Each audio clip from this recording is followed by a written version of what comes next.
जब इमरजेंसी खत्म होती है, नए इलेक्शंस होते हैं, नई सरकार आती है, कैसे वो टर्निंग पॉइंट आता है कि 2.5 साल में आप पूरी तरह से ऐसी सत्ता में वापस लौट के आते हो जिसमें पहले से ज़्यादा मेजॉरिटी आपके पास है। वो क्या किया था मैम? मतलब वो उस समय पीएम नहीं थी, क्योंकि अब तो वो चुनाव की तैयारियां कर रही थी। आपके पर्सपेक्टिव से बताइए क्या था वो?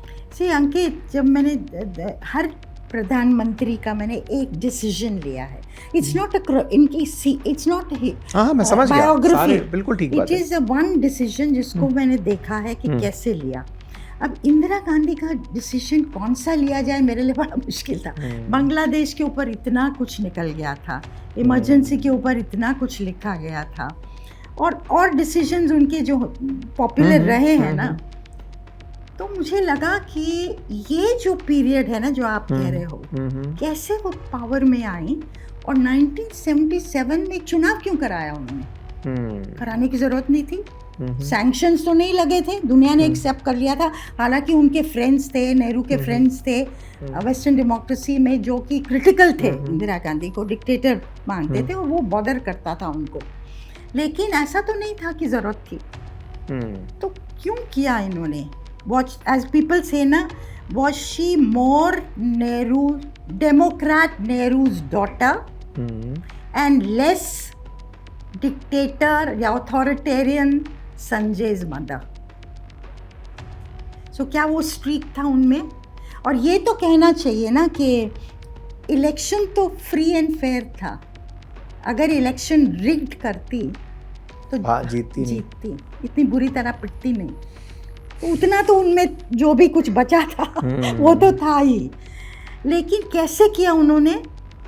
पहले जब हारे तो उस दिन जैसे रिजल्ट्स आ रहे थे, तो आर.के. धवन बहुत he also legendary personal assistant थे उनके, स्टेनोटाइपर्स होते थे, पर जिस तरह से उनका राइज था अंकित, जब उनके फादर की डेथ हुई थी, somebody in his family, and I remember उस फंक्शन में तकरीबन 10,000 लोग आए थे। इंदिरा गांधी के असिस्टेंट होने के नाते, I imagine the kind of power that they wield.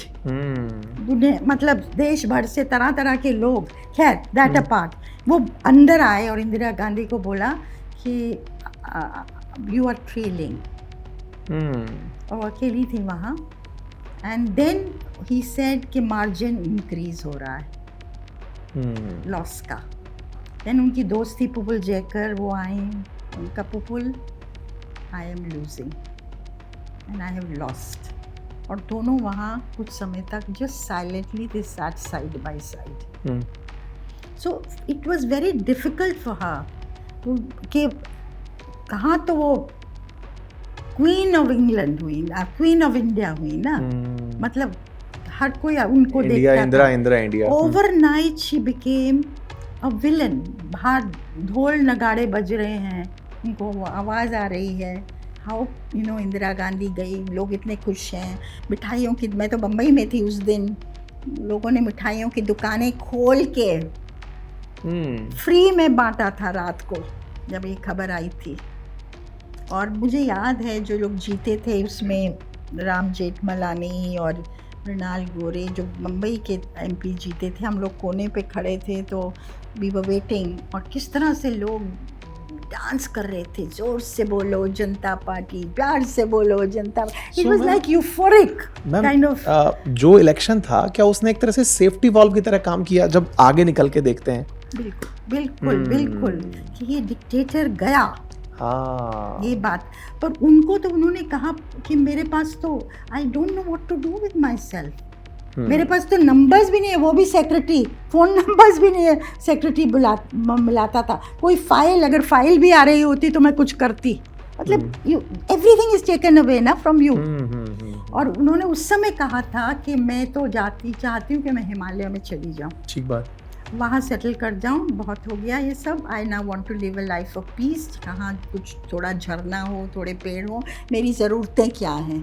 तो इन्होंने पूछा था, ये मोहन वीकेंड वालों ने, कि आप किताब लिखेंगी, मेरी किताब भी कौन पढ़ेगा इस समय, she was such a hated figure at that time. लेकिन संजय को अगर ये हाथ नहीं लगाएंगे जनता पार्टी में। अच्छा, so she was that much close to Sanjay Gandhi? Very, मतलब Sanjay was her weakness. That is what everybody says. और उनको डर भी ये था कि कुछ करेंगे। और जब शाह कमीशन सेटअप हुआ to look at the excesses of emergency, तो then that is when she decided to fight back.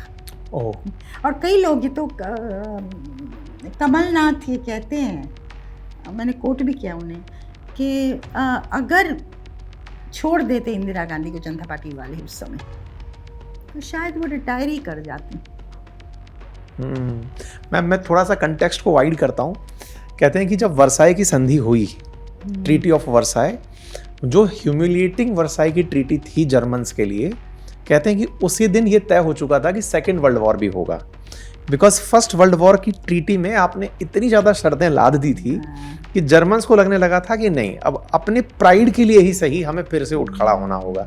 क्या कुछ ऐसा हुआ उस दौर में कि इंदिरा गांधी को ये लगा कि ये शाह कमीशन मेरे साथ बहुत हाश हो रहा है? नहीं, शाह, देखिए, ये चरण सिंह खासकर और जॉर्ज फर्नांडिस उस समय के नेता थे।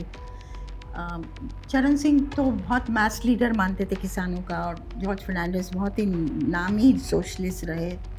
तो वो लोग न्यूरमबर्ग ट्रायल की बात करते थे इंदिरा गांधी के खिलाफ। ये क्या होता है मैम? ये मतलब ट्रायल हुआ था न्यूरमबर्ग का जर्मनी में, जहाँ की, जो आप कह रहे हैं ना कि you put people on trial and then they never forgot it, you know, it was so big a thing.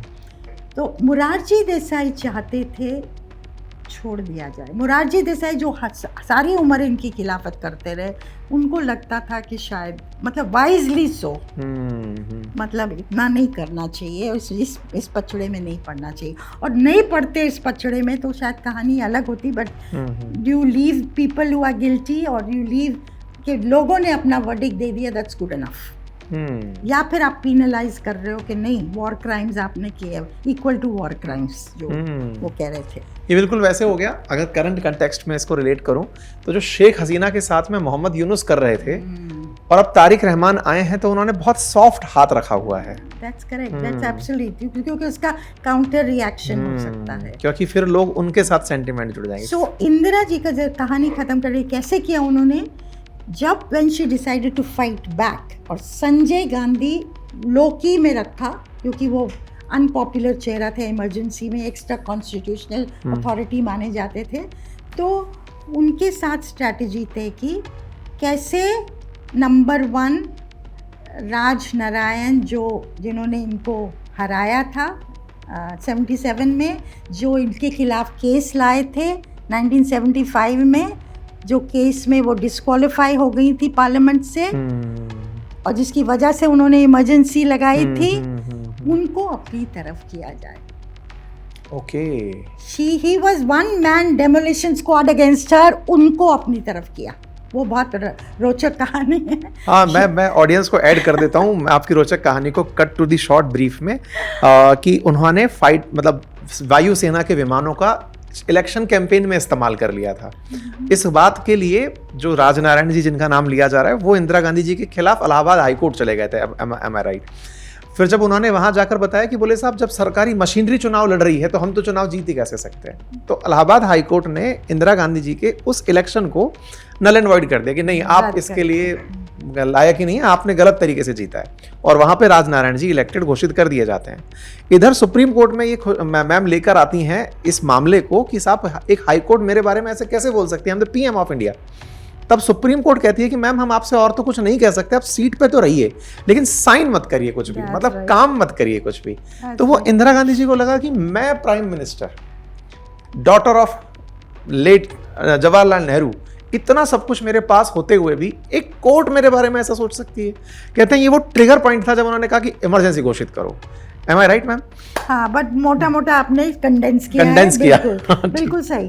और फिर राजनारायण को अपनी तरफ करना, जयप्रकाश नारायण, ओके, जो कि बिहार मूवमेंट के नेता रहे, जिसकी वजह से भी इमरजेंसी उन्होंने खिलाफत की थी, स्टूडेंट्स की मूवमेंट थी 73-74 में, और जिसकी वजह से उन्होंने फिर इनका इस्तीफा मांगा और इमरजेंसी का कारण ये भी था, सारे नेताओं को, ऑपोजिशन नेताओं को जेल में डाल दिया और जेपी भी उसमें थे, तो वही जयप्रकाश नारायण को न्यूट्रलाइज किया इन्होंने। वो जयप्रकाश नारायण, मैं बता दूं, जिनकी वाइफ प्रभावती और कमला नेहरू, इंदिरा जी की माँ, वर वेरी गुड फ्रेंड्स। और कमला नेहरू चिट्ठियाँ लिखती थी प्रभावती को, अपने मन की बात बताती थी कि कैसे उनके साथ व्यवहार हो रहा है नेहरू परिवार में, मन की भड़ास निकालना, कॉन्फिडेंस इतना था। और वो चिट्ठियाँ जेपी ने वापस इंदिरा गांधी को दी at the height of the Bihar movement, कि गलत हाथों में नहीं आनी चाहिए, पॉलिटिकल लड़ाई अपनी जगह है, पर्सनल रिश्ते अपनी जगह है। Wow. He gave it back despite his colleagues saying कि ये तो किसी संग्रहालय को देना चाहिए, this is historical material. He said no, I don't want it to go into wrong hands. Ma'am, उस समय के पॉलिटिशियंस में इतनी मोरल वैल्यू पॉलिटिक्स को लेकर हाई होती थी? जेपी में तो थी, और Indira Gandhi went to neutralize him, और जब मिलने गई ना, 1980 में ही मिलने गई, एक बेलछी का कांड हुआ था जहाँ हरिजनों को, दलितों को मारा गया था, तो that was the beginning of a comeback trail. Bihar में गई थी और इतना मॉनसून थी कि वो पैदल चलना मुश्किल था, तो एक हाथी के ऊपर बैठी थी और पहुंची थी, और वहाँ दलितों के बीच में कहा था, मैं हूँ ना। कहते हैं मैम किसी अखबार ने इसको कवर पेज पे लिया था कि इंदिरा इज बैक करके, कुछ इस तरह की हेडलाइन हम लोग सबने लिखा था। ये तो बहुत बड़ी खबर थी उस समय। तो फिर वो वहाँ से पटना गई, जेपी से मिली, और जेपी ने उसके बाद जब प्रेस वालों ने जेपी से पूछा, और ये टाइम पीरियड क्या रहा होगा मैम, लगभग कौन सा टाइम पीरियड रहा होगा? ये this is again 19 hang on, this is 19 जब हारी ना, 1977, सॉरी नॉट 1980, 77 जब हारी, उसी साल later on, must be around August था, मिड अगस्त। हाँ, बारिश का टाइम था, मिड अगस्त था when she went. तो ये मतलब हारने के बाद जब गई हैं, हाँ, जब 77 से, फाइट बैक, तो मैम इस बीच में शाह कमीशन चालू हो चुका था क्वेश्चन आंसर करने के लिए, वो सारा शुरुआत हो गई थी।